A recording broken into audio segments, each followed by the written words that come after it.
Hi readers, Chris here. Today I'm excited to share with you my top 10 most anticipated book releases for next month, September 2022. If you've ever seen me do one of these lists before, you will know it's a lot of fantasy books, but I'm throwing a couple of other goodies in there as well. I know I say this all the time, but this month was really hard to narrow down to just 10 books. Really hard. As usual, these books are not in any sort of order other than by publication date, so I'm going to jump in with my number one pick for next month, which is going to be Fairy Tale by Stephen King. Shocker, I'm a big Stephen King fan, and he's coming out with a new book, which is super exciting. Less exciting because I am trying to read all of his books by publication date, and the more books he comes out with, the harder it is for me to catch up. But according to Amazon, this book is about the following. Charlie Reed looks like a regular high school kid, great at baseball and football, and a decent student, but he carries a heavy load. His mom was killed in a hit-and-run accident when he was 10, and grief drove his dad to drink. Charlie learned how to take care of himself and his dad. When Charlie is 17, he meets a dog named Radar and her aging master, Howard Bowditch, okay. A recluse in a big house at the top of a big hill, with a locked shed in the backyard. Sometimes strange sounds emerge from it. Charlie starts doing jobs for Mr. Bowditch and loses his heart to Radar. Then, when Bowditch dies, he leaves Charlie a cassette tape telling him a story no one would believe. What Bowditch knows and has kept secret all his long life, that inside his shed is a portal to another world. King's storytelling and fairy tale soars.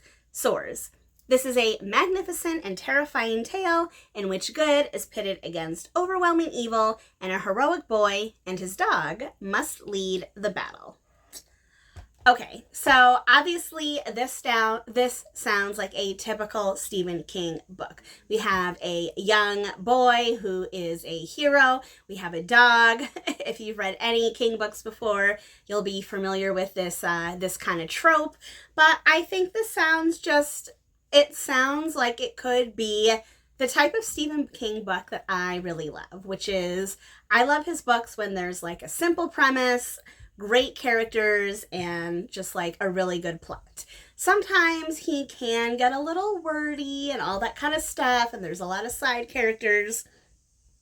This doesn't sound like one of those tales. It sounds like a different type. So I'm hoping that this will be the type of King book that I love. If this sounds like the type of King book that you would love, Fairy Tale will be available on September 6th. My second pick for September is going to be Monsters Born and Made by Tanvi Barwa. Now, again, this is a new book by a new author. I'm really excited to share this one. I think this sounds really cool. According to Amazon, they describe this book as perfect for fans of The Hunger Game and These Violent Delights. This South Asian-inspired fantasy is a gripping debut about the power of the elite, the price of glory, and one girl's chance to change it all. 16-year-old Coral and her older brother Emmerich risk their lives each day to capture the monstrous Meristags that live in the Black Seas around their island. They have to, or else their family will starve.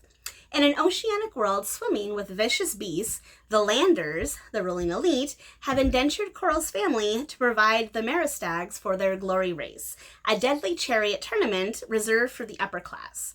The winning contender receives gold and glory. The others, if they're lucky, survive. When the last Meristag of the year escapes and Coral has no Meristag to sell, her family's financial situation takes a turn for the worse, and they can't afford the medicine for her chronically ill little sister. Coral's only choice is to do what no one in the world has ever dared, cheat her way into the glory race. But every step of the way is as predictable as Coral races against competitors, including her ex-boyfriend, who have trained for this their whole lives, and who have no intention of letting a low-caste girl steal their glory. As a rebellion rises and rogues attack Coral to try and force her to drop out, she must choose her life or her sister's before the whole island burns.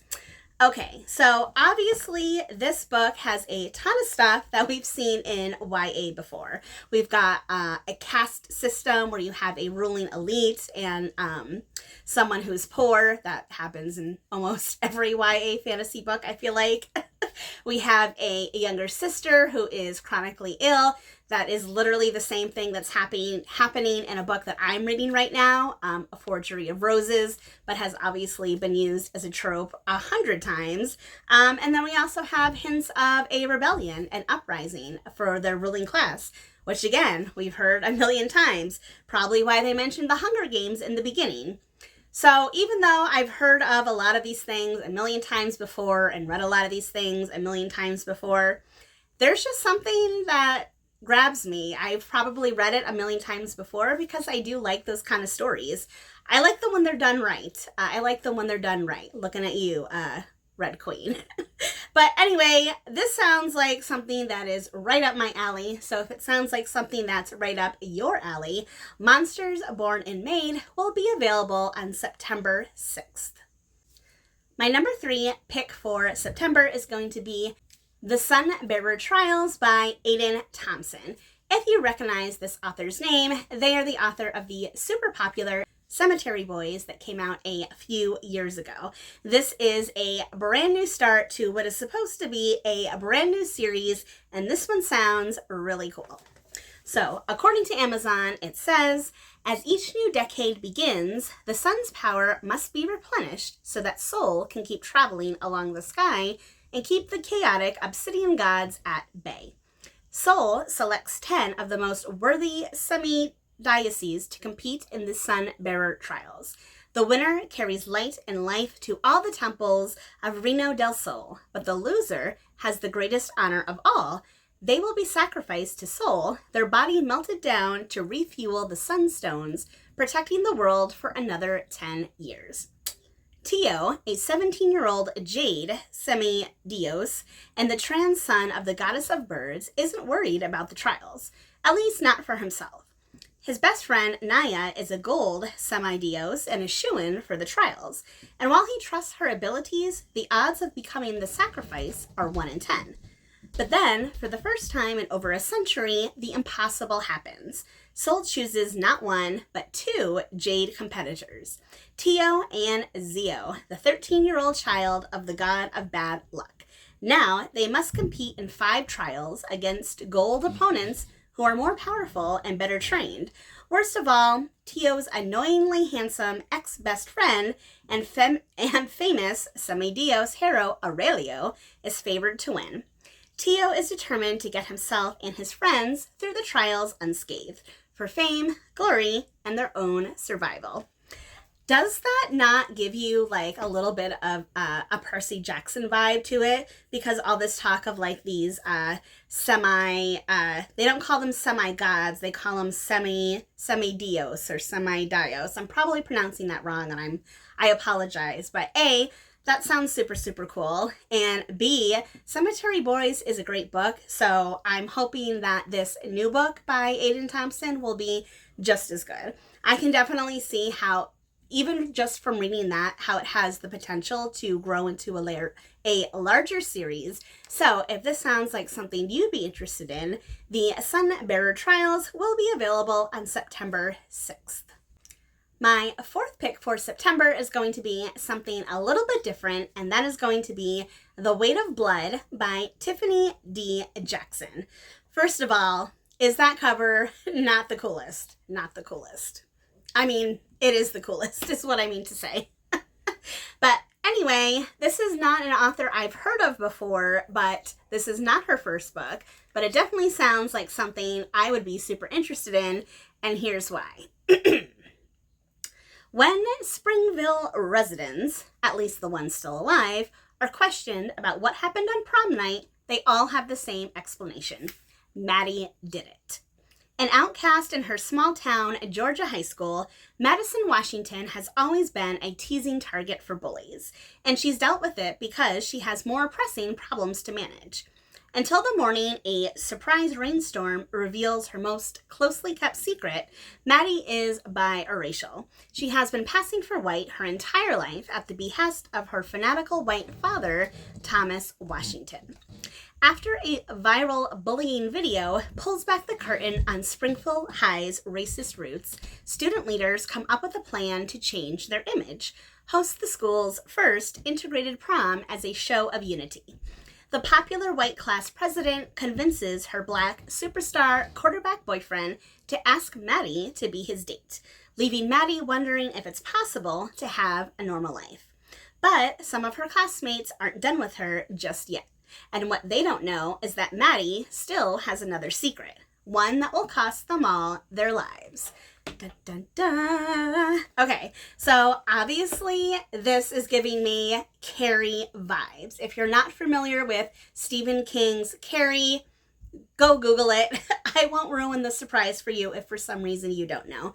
But obviously this is an ode to Carrie, but just has a twist to it, which is very topical for our time, also topical for history. I mean, I don't know. I just think that this sounds absolutely 100% super cool. If you think it sounds super cool as well, The Weight of Blood will be available on September 6th. Yes, I know a lot of these books come out on the 6th, but I promise not all of them.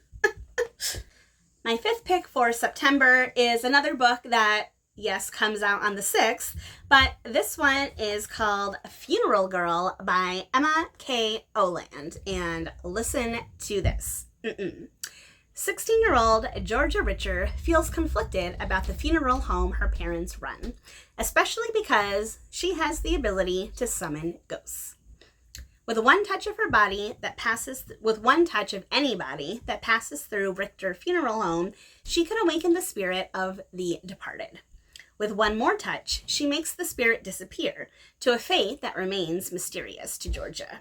To cope with her deep anxiety about death, she does her best to fulfill the final wishes of the deceased whose ghost she briefly revives. Then, her classmate Milo's body arrives at Richter, and his spirit wants help with unfinished business, forcing Georgia to reckon with her relationship to grief and morality.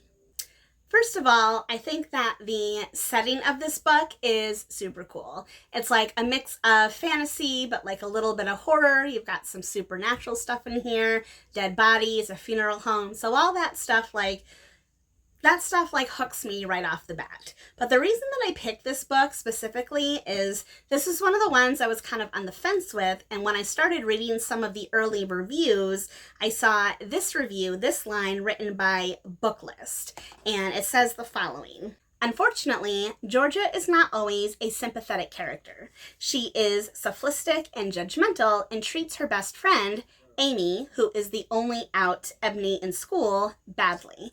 There is arguably some justification for this, since Georgia is obsessed with death and terrified of dying. Accordingly, give Oland's first novel high marks for its unusual premise and vivid characterizations of its imperfect protagonist.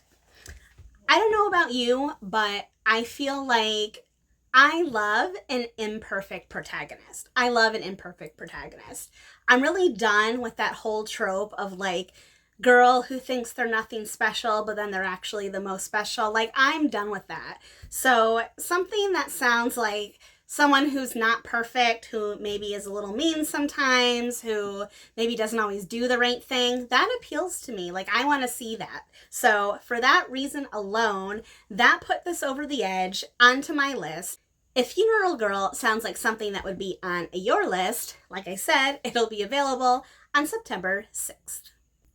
My sixth pick for September might sound like a little bit of a weird one, but that's okay. And that is going to be Luda by Grant Morrison.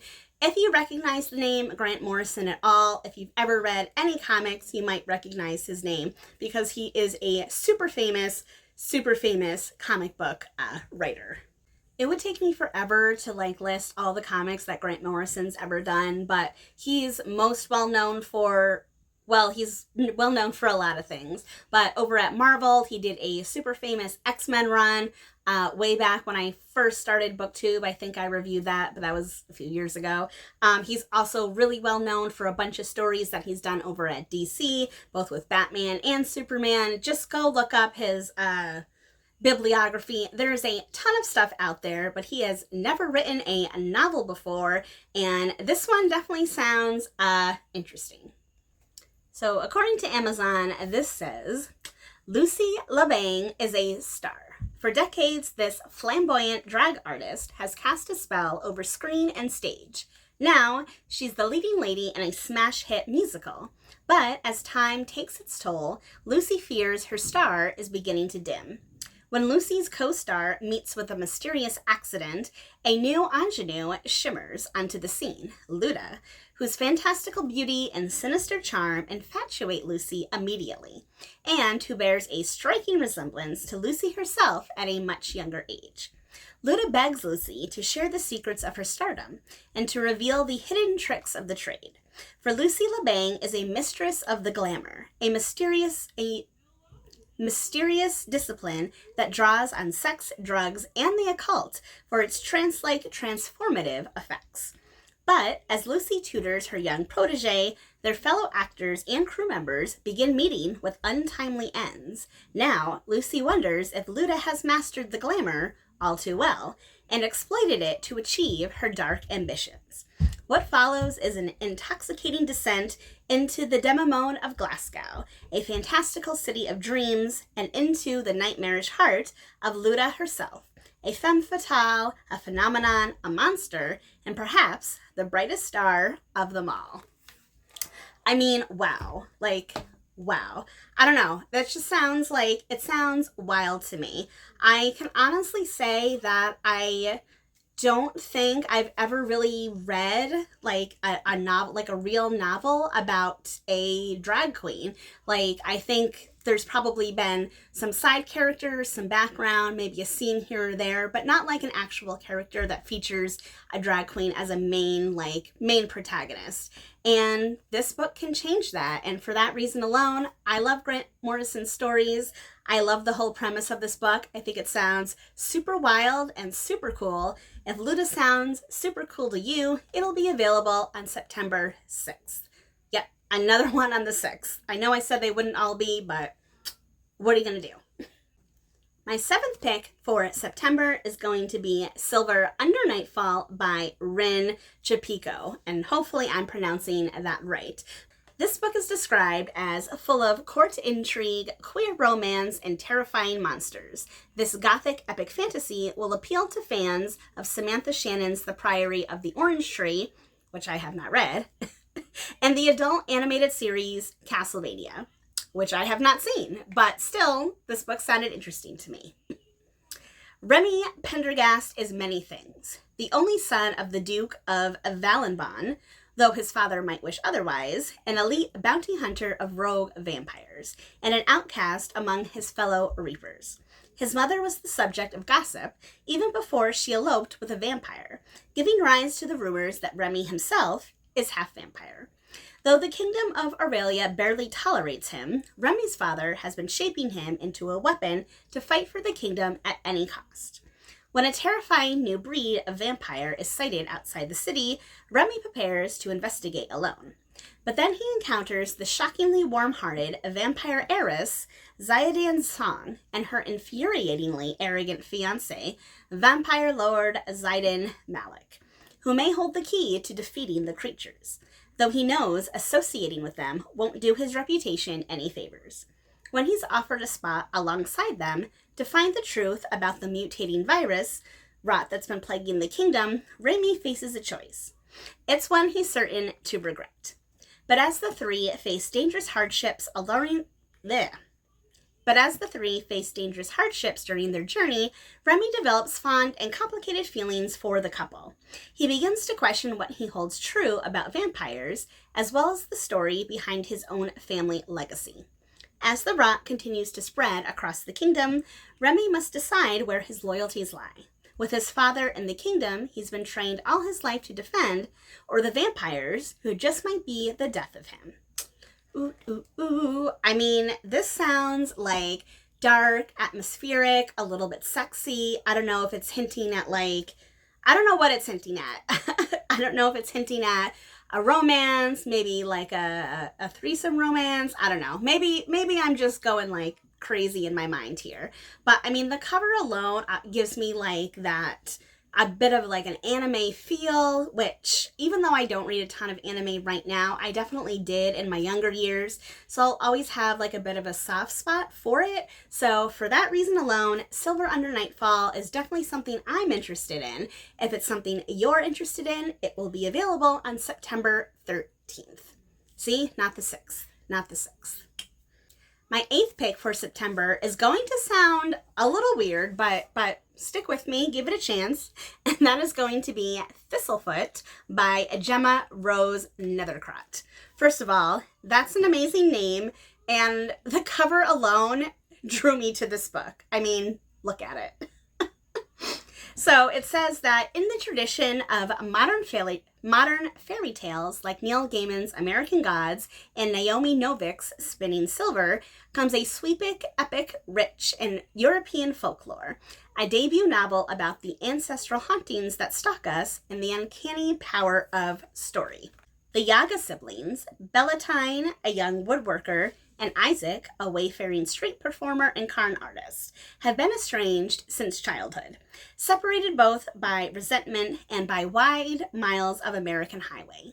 But when they learn that they are to receive a mysterious inheritance, the siblings are reunited, only to discover that their bequest isn't land or money, but something far stranger, a sentient house on chicken legs. Thistlefoot, as the house has called, has arrived from the Yaga's ancestral home in Russia, but not alone. A sinister figure known only as Long Shadow Man has tracked it to the American shores, bearing with him violent secrets from the past, fiery memories they have hidden in Isaac and Bellatine's blood for generations. As the Yaga siblings embark with Thistlefoot on a final cross-country tour of their family's traveling theater show, the Long Shadow Man follows in relentless pursuit, seeding destruction in his wake. Untimely magic and legacy must collide, erupting in a powerful conflagration to determine who gets to remember the past and craft a new future. An enchanted adventure illuminated by Jewish myth and adorned by lyrical prose as tantalizing and sweet as briar berries, Thistlefoot is an immersive modern fantasy saga by a bold new talent. So if you can't tell from the description, this is like a retelling of the tale of Baba Yaga, which I'm not 100% like familiar with all the specifics, but I'm like, I generally know who Baba Yaga is and what she did. So, like I said, the cover of this book, when I first saw it, I thought it was a horror story because I'm like, oh my God, what is that? But then when I read the description and found out like exactly what it was about, I was like, wow, this has to go on my list because A, this just sounds so bizarre. It sounds so crazy. And it's either going to be one of two things. It's either going to be like super fun and like maybe a little creepy, or it's going to be like completely ridiculous and kind of corny. I'm hoping for the first thing. So if you think that it's going to be super fun and maybe a little creepy, Thistlefoot will be available on September 13th. Book number 9 for September is going to be The Matchmakers Gift by Linda Cohen Logman. Is finding true love a calling or a curse? Even as a child in 1910, Sarah Gilkman knows her gift. She is a maker of matches and a seeker of soulmates. But among the pushcart crowded streets of New York's Lower East Side, Sarah's vocation is dominated by devout older men. Men who see a talented female matchmaker as a dangerous threat to their traditions and livelihood. After making matches in secret for more than a decade, Sarah must fight to take her rightful place among her peers and to demand the recognition that she deserves. 2 generations later, Sarah's granddaughter, Abby, is a successful Manhattan divorce attorney, representing the city's wealthiest clients. When her beloved Grandma Sarah dies, Abby inherits her collection of handwritten journals, recording the details of Sarah's matches. But among the faded volumes, Abby finds more questions than answers. What did Abby's grandmother leave this library to her, and what did she hope that Abby would discover within its pages? Why does the work Abby once found so compelling suddenly feel inconsequential and flawed? Is Abby willing to sacrifice the career she's worked so hard to keep in order to keep her grandmother's mysterious promise to a stranger? And is there really such a thing as love at first sight? So this book is totally giving me some vibes of, what's the movie that Bette Midler was in where she kind of plays the Jewish Yenta? I don't know if Yenta is the name of the movie or if that's just the term, but like a Yenta, she's like a Jewish woman who tries to, get people in romantic relationships. But the way that this book describes it is like it's a real thing that someone is gifted to do. So I'm curious to know, like, what kind of magic is at play here? Is this just like you're really good at reading people so you know when they would fit together, or is there something more fantastical going on here? I hope that it's the later. I hope that it's the fantastical. I really want to find out. If you want to find out, the Matchmakers Gift will be available on September 20th. Finally, that brings me to my 10th book in September, and normally I don't like to include like a ton of sequels and stuff. I like to try and pick new things, but for this one I am going with Forest Fall by Lyndall Clipstone, and this is technically a sequel to her previous books, Lake's Edge. I have not read Lake's Edge, but I got an amazing copy of it in a Owl Crate book box a year ago. I'm planning on reading it in October, and I want to have the sequel ready to go. So I've actually already pre-ordered this one. Even before I read the description, I pre-ordered it. So hopefully this will work out in my favor. But according to Amazon, it says, the curse that has been haunting Lake's Edge estate has been broken, but at great cost. Violetta Graceling has sacrificed herself to end the corruption. To escape death, Letta made a desperate bargain with the Lord Under, one that sees her living at his side in the land of the dead. And though he claims to have given her all that he promised, Letta knows that this world of souls and mists hides many secrets. When she discovers she is still bound to Rowan, Letta goes to drastic lengths to reforge their connection. But her search for answers and a path back home will see her drawn into even more dangerous bargains and struggling to resist the lure of a new dark power in Forest Fall by Linda Clipstone. So this really doesn't tell me very much, and I don't really know what happens in the first one because I haven't read it yet. But I am hoping that my choice to purchase this book works out in my favor. So if this sounds like something that you would want to purchase, Forest Fall will be available on September 27th. There you have it. Those are all the books that I am most looking forward to in September, but I want to know what you are most looking forward to. Was it something I mentioned? Was it something I didn't mention? Let me know in the comments section below. And as always, if you like this video, please give it a thumbs up. If you're not already, please subscribe to my channel for more bookish stuff coming your way soon. All right, everyone, happy reading.